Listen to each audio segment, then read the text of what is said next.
And so I guess the bigger question is, are mega churches inherently toxic? Mm-hmm. That's like the overriding. Is the megachurch movement, or I guess probably it's more celebrity pastors, but megachurch movement gets lumped in with that. Is that inherently toxic? Yeah. Is there something ungodly about the model that is sort of, I think the charges against it would be it's personality focused, it's man centered, it's not, it loses the heart of reaching individuals and becomes more about the money and the numbers and the camera shots and all that. So it is the megachurch movement toxic. Hey, welcome to the Allison Park Leadership Podcast, where we discuss the principles behind the plans. I'm one of your hosts. My name's Dave. And my name is Jeff, and we're both father and son and pastors on staff at Allison Park Church. And we have had some really good episodes recently. I've been really excited about what we've had a chance. I think maybe the last episode, Dave, might have been one of the more talked about issues or episodes. You mean the swearing a sin? Is swearing a sin. I heard a lot of people feedback from that one. So. Well, in particular, I had someone that told me there was a particular moment. If you haven't listened, I won't spoil it. But when he said, I screamed out loud whenever I heard Pastor Jeff say something in reference to our friend Johannes and his sermon. So that's hilarious. Yeah. Hey, well, we just want to say thank you for tuning in and being a listener, whether this is your very first time or you've been sticking with us for a while. And we always want to say thank you to those who have given us 5-star reviews, specifically to a few people. We want to shout out KB the Brave, Sean B 4799, and Kylie Class. Thank you so much for your 5-star reviews. Really appreciate that. And we would love to shout you out too. If you can just leave us a 5-star review on Apple Podcast. You can also do it on Spotify. That'd be great too, but we will see your name and stuff on Apple Podcasts. Yeah, and we also, a couple of podcasts ago, we did an episode on the 6-way fracturing of evangelicalism, and we talked about an article by that title by Michael Graham, and we actually heard from Michael, who reached out and said he listened to the podcast and enjoyed it, so we are looking forward to having some conversations with him in the future too, which is really kind of cool. Absolutely, yeah. So anyway, today we're excited for the episode. There's been a lot of heavy hearts and with the news about some of the stuff that's come out with Hillsong Church. So we'll kind of discuss that in just a second. But as sort of a preview, we're going to be discussing, A, what happened with Hillsong Church, what went wrong with Hillsong. And then B, is the megachurch movement toxic? Because that's a lot of what has been coming out of this. A lot of conversations about, is it the cult of personality, and should there be megachurches? Have we gone astray? Celebrity culture, all that stuff. And I know we've touched on some of these over our seasons, but I think it's good to kind of dive back in. Yeah, and again, our podcast is to discover the principles behind the plan. So we're trying to talk about the why behind the what, and really dive on some of the questions that come up around a lot of things happening in the world today and in the church world especially. And one of the team members actually said to me the other day, are you guys going to do anything on the Hillsong situation? Because this is what a lot of the younger staff are talking about at Allison Park Church. And a big part of what we're doing this podcast for is not just for the larger public, but also for the Allison Park Church leadership, so that we can have dialogues about meaningful issues like this. And so we're gonna do the little dance here because what's the little dance? Well, you know what I mean. So I don't like to talk about other people's problems. I don't like to talk about other churches, especially when we talk about failures. And we did have this whole conversation a number of episodes ago on the Mars Hill podcast, the Rise and Fall of Mars Hill, that was done by Christianity Today. And that one, I was conflicted over. Should we be talking about this? This was the question. Should this podcast have happened? Should we be talking about this? And if so, from what vantage point? And so that's the dance. It's in some ways feels inappropriate for us to talk about someone else's issues. But because it is a public issue, it almost has to be addressed in some way. And then there's the larger concept I guess we can dive into, which is the whole megachurch question. So do you want to get us started, Dave? I don't know where you want to begin down this pathway. Well, if you haven't heard sort of the news, there's been some stuff going on with Hillsong Church for the last few years, really. Not necessarily with the church at large of Hillsong, but I guess you could say a few key leaders.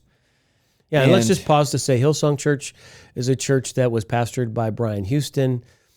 has become really known in the worship world, especially, really led the way in a lot of the worship movements that were happening in the 1990s and the 2000s. And then became known really for its multi-campus approach in capital cities around the world, and then in major cities around the world. And I think the latest stats were something like 150,000 people attended one of the Hillsong churches around the world. And, it had, I think, has its own TV station and had its own movie that was made about it. And so it's very prominent in the culture. A lot of famous movie stars. I think Chris Pratt belongs to one of the Hillsong churches. I think Justin Bieber has been talked about him being a part of one of the Hillsong churches. So it's had a very high profile, high prominence in its existence. And I think probably most of us, when we think of the brand Hillsong, think very positive thoughts because of its impact in so many ways in the world. You probably, if you know some worship songs, if you're a Christian, you probably know Hillsong worship, because they're by far the biggest worship, producing church out of any that I know of. I mean, there's other ones too, but Hillsong has so many mainstream hits. They probably were the first local church to produce music on that level. Prior to that, there was some Vineyard music and there was some Hosanna music, which are really old labels. And then Hillsong came along, and everything being produced at a local church. Now you have churches like Bethel and Elevation and River Valley and others that are producing. Maverick City and producing. But Hillsong was sort of like the forerunner for all that. Mm-hmm. I remember being at home when I was a kid, and Mom dancing around the house to those really old school shout to the Lord, 1997 kind of Darlene Check worship albums back in the day. Mm-hmm. And what's so hard about this, it's obviously there's the personal aspect with leaders that are falling, but Hillsong has just had such a massive impact on so many of us. Yeah, I mean, I can think of major moments of my life where I have worshiped through songs written by Hillsong, that really helped me get through some seasons. Yeah. So it's probably, I guess I was talking to somebody else about this. This may be the most prominent public church sort of falling maybe in modern history. I mean, I don't know what you think about Jimmy Swaggart or Baker. There's been a lot of big failings over time. Back in the day, in the 1980s, when Jimmy Swaggart and Jim Baker both fell, they were national TV ministries, and they were known around the world. And so I don't know that's the biggest, probably the biggest in your lifetime. Mm-hmm. Yeah, is what we would say. And it's a totally different kind of thing, honestly. The stuff that happened with some of these past scandals that I mentioned were pretty overt, scandals with prostitutes. Okay, so or money laundering or things like that. It was, and then there was a lot of battling back and forth over that. But this with Hillsong, so let's just talk about. So there was an event that happened a couple years ago where the Hillsong pastor in New York City, Hillsong, New York, Carl Lentz, ended up being guilty of having an affair with a woman, not his wife, and that came out publicly, and he was forced to resign from his post. Carl Lentz was a huge figure, especially for people your age, spoke at conferences all over the world. And so that was impacting. And then this whole thing that has happened recently with Pastor Brian Houston. So, I know you've researched this. What's the accusation being made? So I guess we'll back up for a second. So there's a documentary that came out on Discovery Plus that really is what kind of started this firestorm. And so I haven't watched the documentary yet. As has happened the last couple of times we've had these, it's like everybody's talking about it. I think I've resisted. It's not that I haven't watched it out of I don't think I will watch it. Yeah, it's not that I haven't watched it because I just haven't had the time or I don't feel like it. I haven't watched it because it's just such a heavy thing. First of all, in some ways, it's a hit piece. I mean, it's made by people that are not Christians. They're not trying. Their goal is not the furtherment of the kingdom of God. No, nor is it to tell a balanced story. So, those kinds of hit pieces are tended. So let me back up for a minute. Hillsong, because of its biblical theology on things like sexuality, has been a target of people who want to bring it down because it's such a prominent Christian organization. it's been a target for years. So, like, for instance, I know that there's a Hillsong church that meets in Stockholm, Sweden, that has had to move locations multiple times because they were branded in a particular way because of their biblical theology. And so they have been, in some levels, I guess you'd call it, persecuted on some level simply because of their biblical theology. And so there have been people in popular culture that have wanted to see Hillsong exposed, destroyed, and whatever. Even Chris Pratt, who is the movie star, has taken a lot of heat for belonging to Hillsong.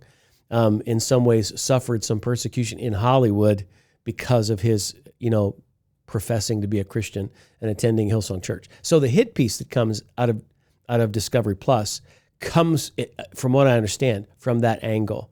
It isn't trying to tell the story of the millions of dollars that have been given to relief organizations or to causes to help people who are poor, or the people whose lives have been changed or have been set free from addictive patterns, or, the kind of things that have blessed the church world around the world through Hillsong. It is only focused on the dirt that you could dig up. And so is there dirt there? Apparently there is, but it hasn't been told from a balanced narrative point of view. Like, isn't this sad what's happened? You have such a great organization in Hillsong, and then you have these negative things that are a part of the story.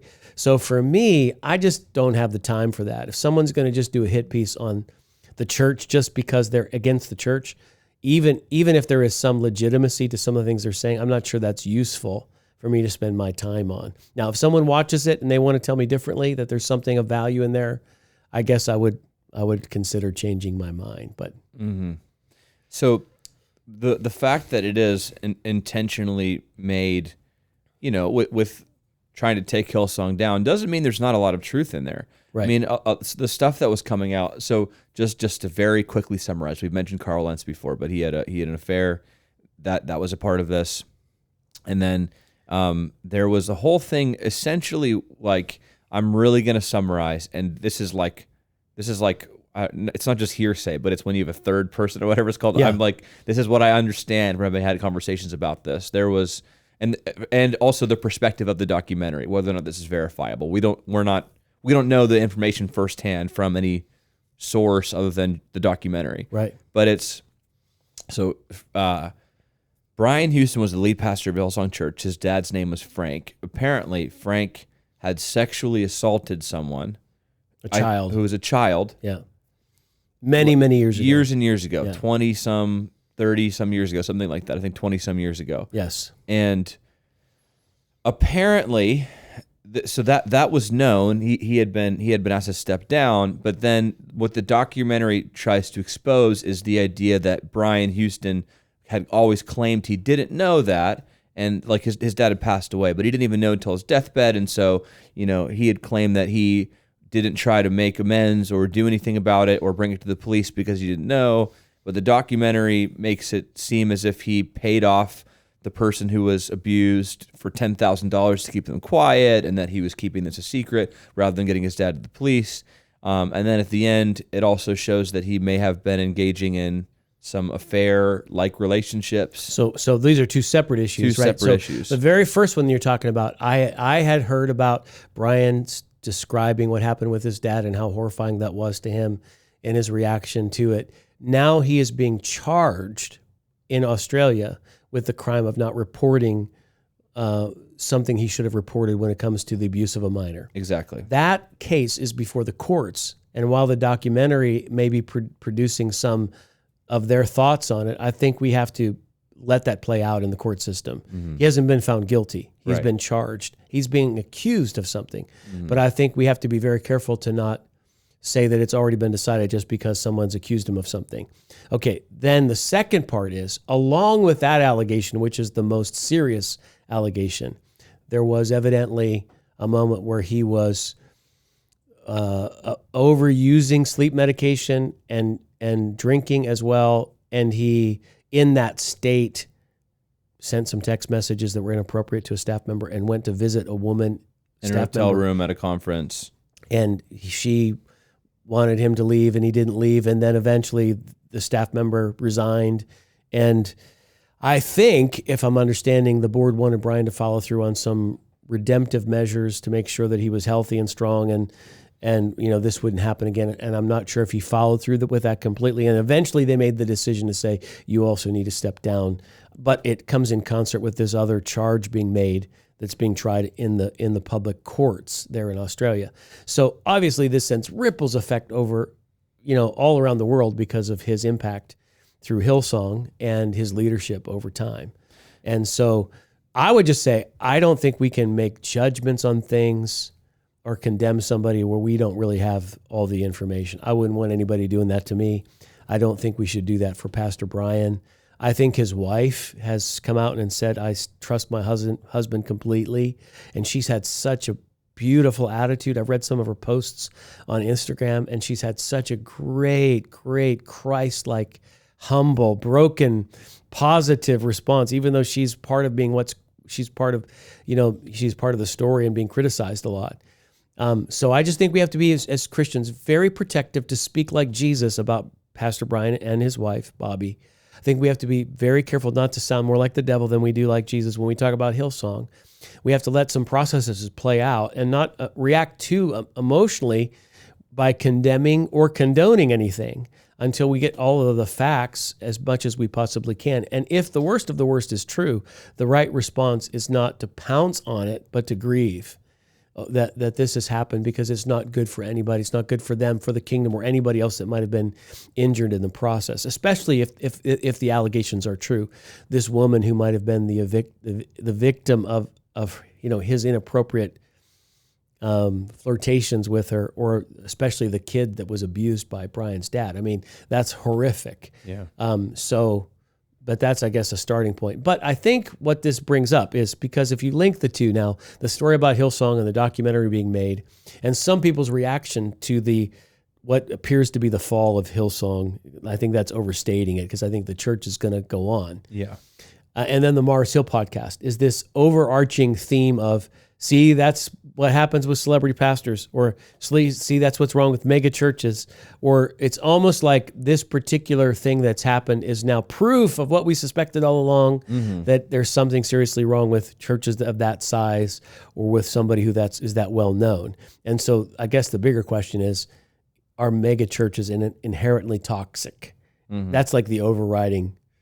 Is the megachurch movement, or I guess probably it's more celebrity pastors, but megachurch movement gets lumped in with that. Is that inherently toxic? Yeah. Is there something ungodly about the model that is sort of, I think the charges against it would be it's personality focused, it's man centered, it's not, it loses the heart of reaching individuals and becomes more about the money and the numbers and the camera shots and all that. So it is the megachurch movement toxic. Now, before we get there, I just want to say, when I heard the news about what happened allegedly with Brian Houston, man, that kind of crushed me, because I mean, he's somebody that, like, I don't know personally, but at least for me, I kind of looked up to him as like the last generation, and like, oh, he's been doing ministry for such a long time. And a huge spotlight. The former generation, you mean, not the last one, right? The former generation. Meaning my generation, right? Yeah, I meant the one before me, a few before me, I guess. Yeah, but like seeing kind of his ministry and like look at the integrity he's had with this, and that's awesome to see a church that's kind of been built in this sense. And also there are periods of time where I personally felt like, for being such a large church, they're not as flashy in some ways as other churches that I know of. And that might have been, I don't know, whatever. Anyway, the idea is, I really had no idea that something like this would happen. I mean, there's even been other leaders as well, that have fallen. But for me, this was sort of more personal to be like, oh, this is terrible. Yeah. And I think that kind of does breed some hurt feelings and mistrust whenever you put your trust that somebody is doing something with integrity for a long time and then they fall. And I guess that's a whole nother conversation about our trust that's happened in multiple people, times in the last couple of years too, with Bill Hybels with Willow Creek and Rabbi Zacharias, who was the apologist, and shocking information. You think if there's anybody in the world that wouldn't be that, it would be somebody like this, and then you find out something that's just happened. So there is a devastation and a grief that comes with that I think is proper, right? We should grieve over this. And I think then we walk away, not with a defeatism, like no one can do this. I mean, if he couldn't live for Jesus, then how can I? But I think we have to come with some learnings from it. Like I think we all come away and we say, okay, if these things are true that Brian Houston is being accused of, and we don't know for sure, but if they are true, then what does this mean about how we should govern our churches and live our lives so that we can take away any kind of learning from this to make things better? Mm-hmm. And I think what's been going through my mind with all of this is, these are people obviously who fall, and they're people that probably they're not just like, how did this wolf in sheep's clothing get to this position and stay there for so long without us seeing it. I think that's what it's painted as a lot of times. Like this evil person was always like this and we just never knew it. But a lot of times it's like somebody can be doing something for so many years with integrity and with good intentions, and then they just eventually get probably too low accountability and maybe too high of a prominence. They're a little overworked, they're unguarded, and then something happens, and it's devastating. But and the principle of spiritual warfare is that if you strike the shepherd, the sheep scatter. So when you're in a point leadership position, you have that many people around the world looking to you, the devil knows that if he can get you to fall, he's going to cause a lot of damage. And then you put the pressure. So Brian Houston's traveling back and forth from London to Stockholm to New York City to Sydney, Australia, and he's buying buildings and he's dealing with the pressure of an organization that's got multi-millions of dollars flowing in. And then you got your television station and you got all the things going on with your music industry and all the attacks that's coming from the popular culture. And there is this pressure that you're under. And in the weakest moment of your life is when you're the most vulnerable. And so I actually heard him tell a story at one of the conferences I attended where he said, I got addicted to sleep medication because I couldn't go to sleep without it because I kept waking up in different time zones and that I couldn't fall asleep. So I would use some kind of over-the-counter sleep medication and became dependent on it. And then this moment where they say he went into someone's hotel room or texted inappropriately, he was medicated and using alcohol, which goes back to one of our previous episodes, and that to cope with what's happening with the pressure, and he ends up doing something stupid, which then it leads to all of the grief that we're expressing together over this. So, but until you've been in that position with that kind of pressure, I don't think any of us can understand what it's like to fight that kind of battle. So I have sympathy for him, I have empathy for him, and I pray that he's restored. There was a picture, I follow him on Instagram, actually. Brian, Dave and I are both big Chelsea football fans, soccer fans, and so is Brian. So I often see on the Chelsea, feed, I'll see Brian Houston liking when Chelsea has won. So I actually also follow Brian, and he had a post just recently, and it was him and his dog that was on his lap, and the dog, it said, "At least she loves me." And I felt like so brokenhearted for him, like he's under attack from everybody around the world, and he's finding solace in his dog because it just feels like he's all alone. I think we should both grieve for him. I think we should pray for him. I think we should be very cautious in casting judgments on things we don't understand.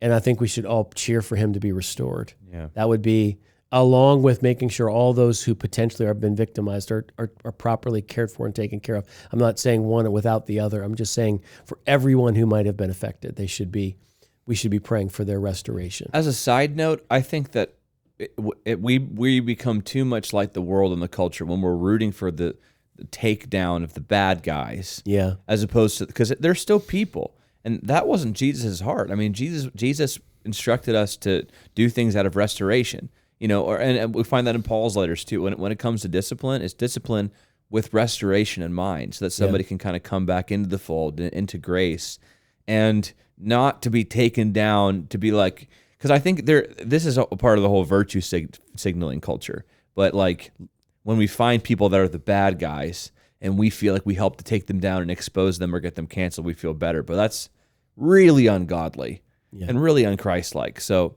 yeah, we have to be for everybody. Yes. So bringing someone else down to our level doesn't make the world a better place. No. And I think that is what we tend to want to do, especially with celebrities. All celebrities, we want to build them up and then take them down, Christian or not. And then also there is this mindset about megachurches. So the mindset about megachurches. Let's dive into all of this. So would you consider yourself the pastor of a megachurch? Is Alison Park Church a megachurch? So, it depends on the definition. Some people say that the megachurch is 2,000 or more. I've heard the number raised to higher than that. So pre-pandemic numbers, we would have just been past 2,000. So I guess technically we might fall into that category. But our heart is not to be a megachurch. It's actually to be a movement of neighborhood churches. And that 2,200 people that we were before the pandemic included the 5 neighborhood churches that we have, as well as the original broadcast campus. So we also have been a part of planting churches all over the Northeast, and most of them are neighborhood-sized churches. And so my reputation has not been as a megachurch pastor, but as the champion of the neighborhood church. Okay, so while we have collectively more than 2,000, we would probably be more known as the champion of the neighborhood-sized church that we want to plant and get behind and help. But I think Hillsong planted a whole bunch of churches too. So hidden in the mix of things is a lot of these megachurches are also incredibly champions of the mid-sized church and neighborhood church, and they resource them with so many free resources and get behind them in so many different ways that sometimes we miss the fact that these large churches aren't really just all about themselves. Now, there probably are some, but that's, I think, how I would describe us. So let me just pepper you with questions then. Yeah, come on. And then we bring can them respond. I'll just, as I don't know how to do this any better. This Yeah. this is just an organic conversation. We have not really talked about this beforehand. Yeah. This is just We never do. Yeah, I just kind of want your thoughts. So there's a lot of talk about this idea of a cult of personality, and when I see like a lot of accusations leveled at megachurch or megachurch pastors, it's, well, of course you're set up to fail. The church is meant to be built on Christ, not on blank megachurch pastor, right? Not on Carl Lentz, not on Stephen Furtick, not on Brian. Stephen Furtick hasn't fallen, by the way. Yeah. I'm just saying. Yeah, these are the any big people church pastors, Brian or Bill Johnson. I mean, and there's a lot, right? So like it was meant to be built on Jesus. So these things are toxic. The rise and fall of Mars Hill, Mark Driscoll, being another case in point. So when you hear about this idea of like the cult of personality, the reason why these churches are toxic is they're built on the personality of the leader and not on necessarily following Jesus. Or I'm not even sure what the counter would be to that. Not on good governance or not on... Yeah, okay, so just because something is big and you have a good communicator or worship leader at the helm doesn't mean it's built on that personality. You don't know until you visit the church and actually talk to the people who are leading the church what the church is governed like. So you can have a really small church that's governed very much with the cult of personality, but the personality that's in charge is not gifted as a communicator and has driven so many people away that no one's really around to know. Okay, so personality driven, it has nothing to do with size. That has to do with the structure. And until you get close enough, you don't know the structure. You don't know how healthy it is or unhealthy it is. And so we make judgments based on image. And so most of us like a great communicator. I mean, if you're going to choose, do you want to listen to a really clear, effective, anointed communicator or someone who's going to drone on and you're not going to know what they're going to talk about? You would say, I think I'd want the effective communicator. Does that make this person who's great at communication a cult of personality? Doesn't necessarily mean it does. He might be the most submitted, humble person in the world. They might have good governance structure as a part of their house. And it might be very healthy all across the board, but we make judgments based on image. And that is a problem, okay? Now, I do think that Hillsong was moving in a way that might have been unhealthy because they were trying to have one church in multiple locations centrally managed. And some of the churches that were onboarding with Hillsong, like one of the parts of the story is that there's a pastor in Arizona who is onboarding to become, instead of a Hillsong family church, which is associated with Hillsong, to becoming an actual Hillsong Phoenix, I think it was, or Tucson. And he was being asked to turn over the assets of their entire building and property and everything that they owned and become an employee of Hillsong Church. When you start to do multi-site management on that level and you're beginning to take over people's assets, this begins to call into question, is the structure sound? Is this process really workable? And are the people involved really understanding what they're buying into? And this particular pastor happens to say, I didn't realize this was all that was involved. And then when the scandal came out, I think gave him a second reason to pull out. So the structure of the church is really determined on whether or not it's built on personality or not. And there probably are big churches and small churches where a pastor can make decisions without consulting anybody about how money is used or about what goes on. And it truly is a personality cult. But then there are other big churches that are very healthy, and the leadership is spread across a whole bunch of gifted people, and it operates in a very New Testament way. And you can't make that judgment just because it's growing or effective. And I think that's the mistake we make sometimes. It confuses me whenever this is brought up, because that is my first reaction. How do you know? Like, maybe some of these people that are writing this are like investigative and they know actually the governance.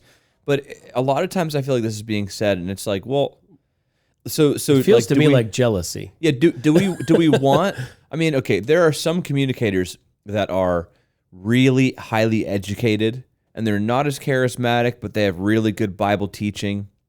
You know, you can probably think of people like this, and they might have a bigger following. It's a larger church, but they're not. I'm wondering, are you wanting all older people like this, who are just like, they have their PhD and they're not going to be charismatic? Because I think even with that, there's still a danger. Somebody like that could still do something crazy, or it could be built around them. Yeah, I don't understand why we can't just celebrate. Like, okay, Andy Stanley is a great communicator, and he has a really large church and a big following all across the country. Why does that have to be bad? Yeah. Stephen Furtick is an amazing preacher. T.D. Jakes is incredible. I loved listening to Brian Houston. We can name pastor after pastor. Why? Because they're really good at what they do and they've grown something really large. Do I have to feel bad about that? Like, I love that. Does that mean I think my church is a failure if it's not like that? No, not at all. I'm trying to be who God called me to be. But I also can look at someone whose church is running 30 and see what they're doing, sacrificing their life and maybe working bivocationally and doing their best to make their church grow, and they're up against it. I can also say, man, I'm so proud of you. Like, I don't understand why we have to cast judgment on one another. Now, if you're really concerned about somebody's church and whether it's governed properly, I think you do have to look into it. And if you cared that much, then you'd find a way to talk to them about it, right? Because that's the only way the problem would be solved. But, there are people on the internet who've built YouTube channels specifically based upon accusing megachurch pastors of being false teachers or, whatever it happens to be.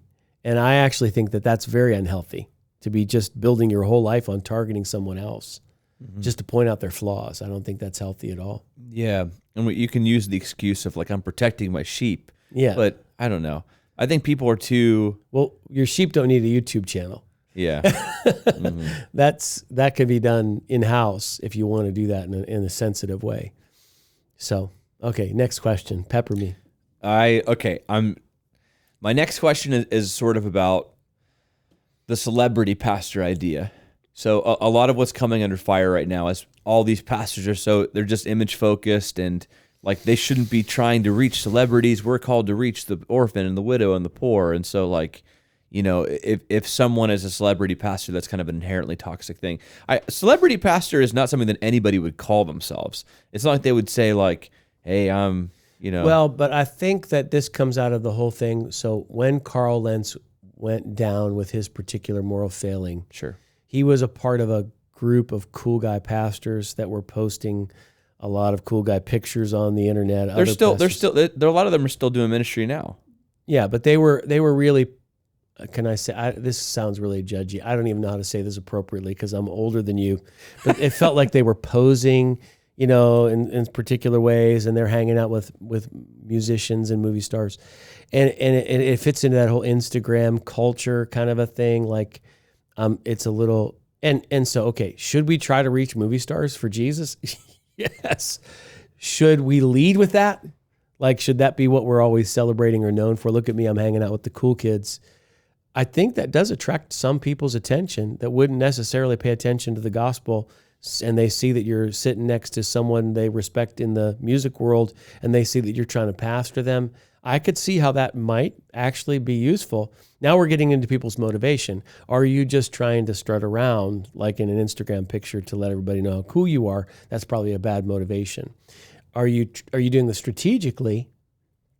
It's hard for me to judge that. Well, and you could be doing both. And you could be doing both. Your motives could be wrong, and maybe it's working, And so, but you could. I'm just saying, you could have divided motives. You could be like mostly wanting to do it strategically, but there could be a part of you that kind of feeds off of that. But what is it that makes people react to that? There's like a gag reflex to that. What is it about make people go, ah? Like, why are they doing that?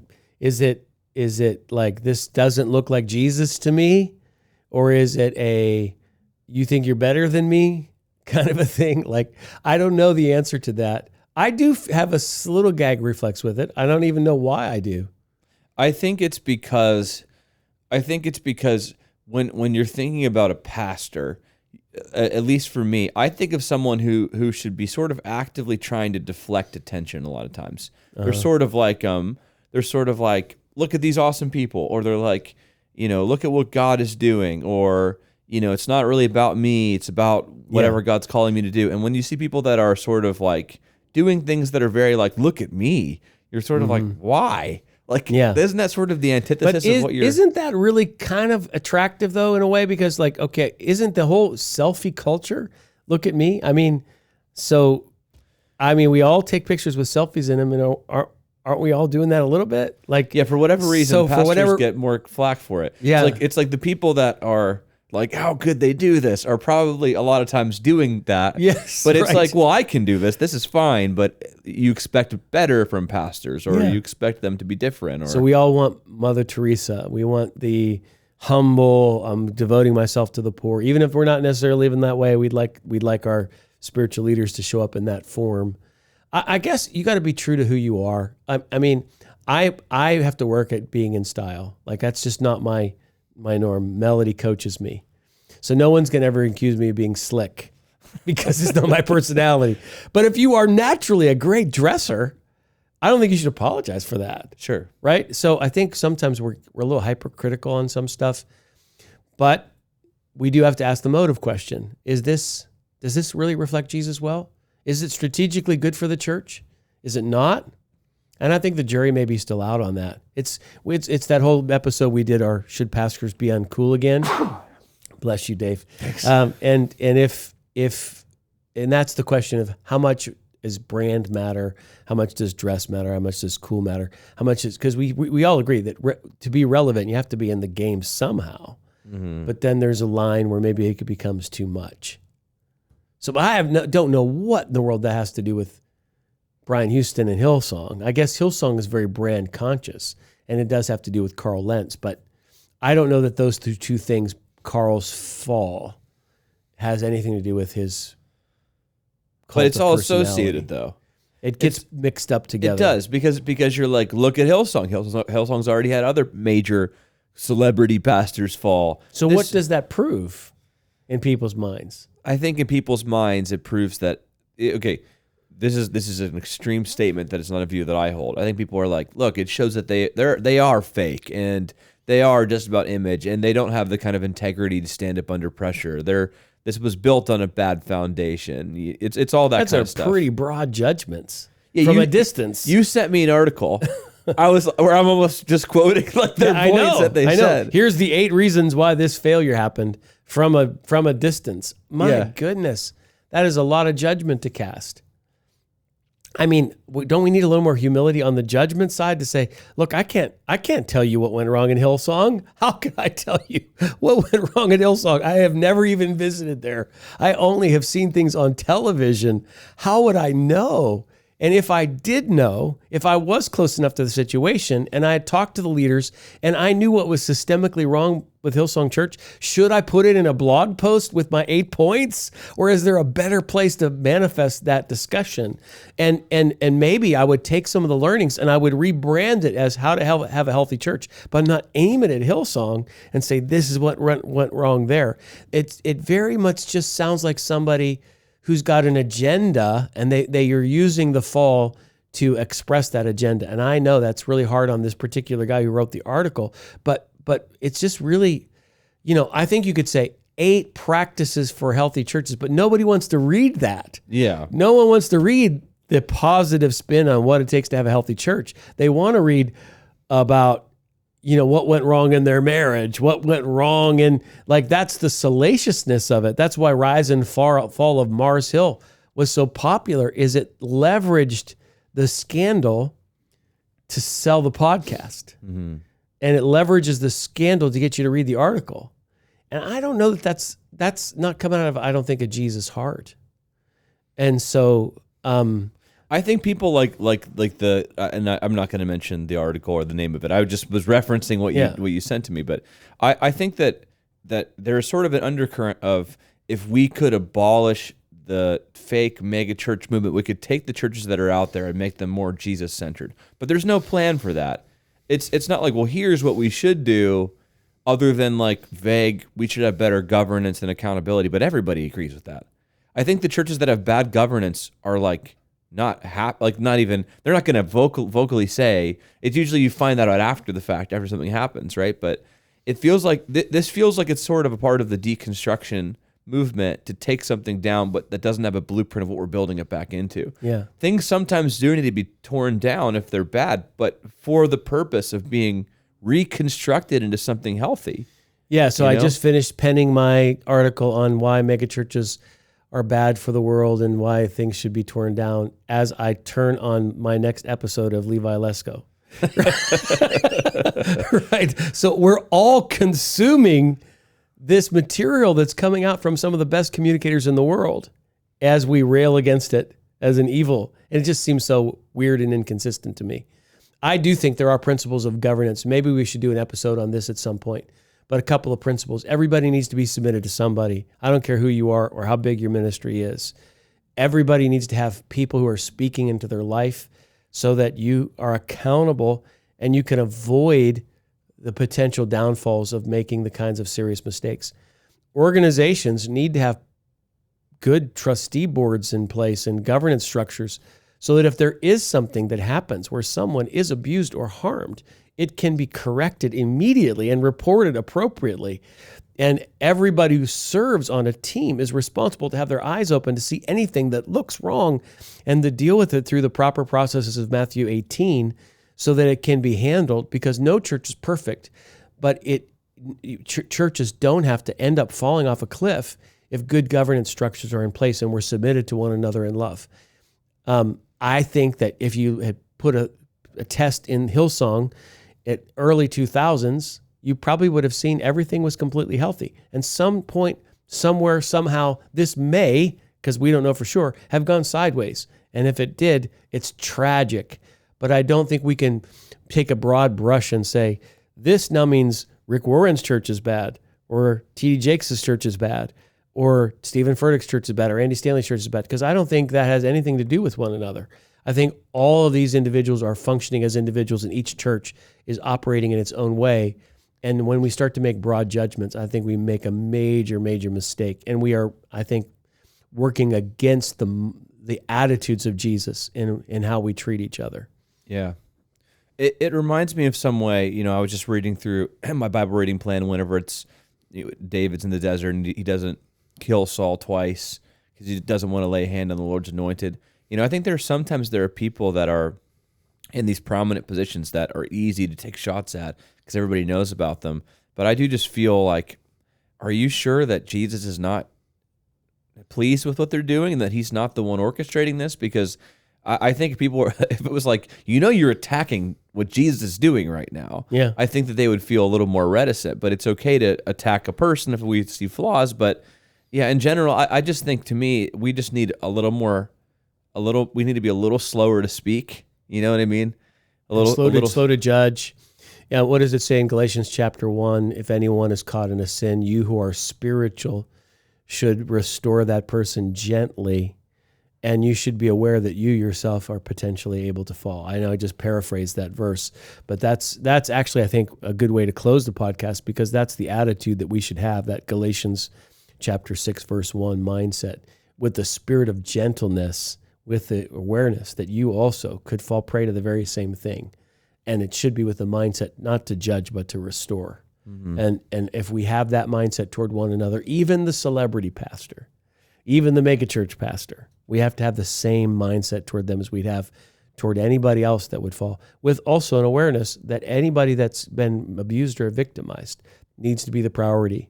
We need to make sure that we don't just so focus on the spiritual leader that we miss, that there could be someone in the mix here that has been devastated by something, and that anybody who's been in a church and been run over needs to be cared for properly without necessarily casting the whole thing down as evil. It's good. Yep. Yeah. Well, we hope you enjoyed this episode. As always, we would love it if you would like and subscribe if you're watching it on YouTube. Share it if you're on social media. Again, leave us a 5-star review. That would just help us spread the word. So, hey, whenever you're watching this, wherever you're watching this, we hope you've enjoyed. Have an amazing day. We'll catch you guys next time.